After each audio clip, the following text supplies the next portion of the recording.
Social media mandinoswera ndichiona kuti nyaya dzacho dziri kufamba sei, ndinazvo zvandanga ndichitevedzana nazvo, kudzingirira nazvo, so kuitira kuti munge muri musasare vazukuru vasekuru sei ndanditi so chiteerera kana wanga usati wasubscribe pathis channel ndinokurudzira muzukuru wangu kuti chisubscribe wote na on your notification bell kuitira kuti pega patinoupload a video you will be notified. Handiti ndinotenda vazukuru nesupport yamunoramba muchipa pachannel penyu, basa richienda mberi tichigoti maswera sei vazukuru vasekuru sei ndanditi maswera sei kwese kwamuri.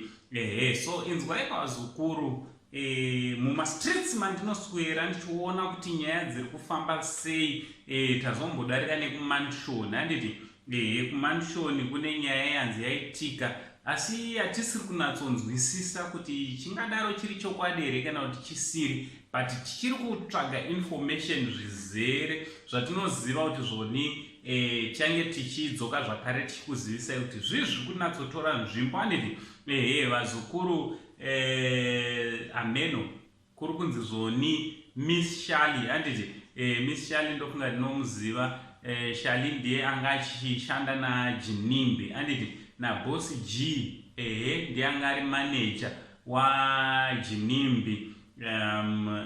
Zviri kunzi zvoni basa rapera vazukuru kumanshoni, sekuziva kwenyu kuti anga achigara pamanshoni naBoss G achimumanejera mabasa ake pamanshoni. Sekuziva kwenyu haisi nzvimbo diki handiti imba yakakura zvokuti yanga ichitoakomodheta kunyangwe Miss Shali nemafriends aJinimbi handiti nevamwe vanoshandira Jinimbi. So zviri kunzi mastreets esocial media, Zodwa handiti Zozo ex-wife yaJinimbi hanzi azosvika paafaya Miss Shali for what reason nobody knows. Ndo yatiri kuti tiri kufambira nyaya yachona handiti tangoti tikuvigirei ichi kuitira kuti kana muchikachiona chichitendera mastreets munge muri musazoblema kuti kosei sekuru vasina kutiudza zviri kuitika.